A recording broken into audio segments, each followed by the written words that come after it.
C'est d'abord la rencontre avec Arnaud Meunier, que j'ai trouvé très belle. Son rapport au théâtre, le fait qu'il monte des auteurs vivants, qui soient dans le théâtre contemporain. J'en ai fait très peu, au final. C'est pas un monologue, c'est un seul en scène, puisque je vais incarner 3 femmes.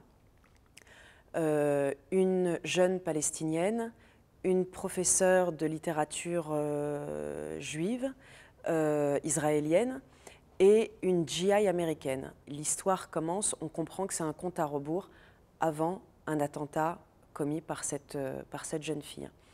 Et c'est donc la trajectoire de ces 3 femmes et ces 3 voix s'entremêlent. Et à un moment donné, on ne sait plus très bien qui est qui. Et c'est ça que je trouve très, très intéressant. Et encore une fois, avec un sujet comme celui-là, qui est un sujet très, très brûlant. D'ailleurs, c'est assez désespérant, puisqu'à la fin, on se dit, il n'y a aucune vérité absolue. Enfin, on est totalement en empathie avec cette professeure qui est de gauche, qui est une progressiste, et qui lutte parfois, parce qu'elle réchappe d'un attentat une première fois, et qui lutte contre la peur, qui lutte contre la haine.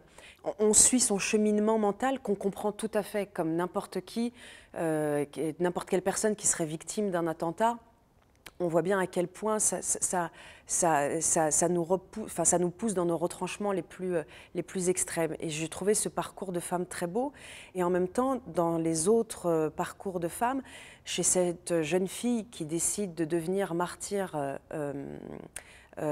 pour la cause palestinienne, on se dit mais quel gâchis, c'est une jeune étudiante. Et on voit bien elle aussi à quel point il n'y a aucun avenir possible.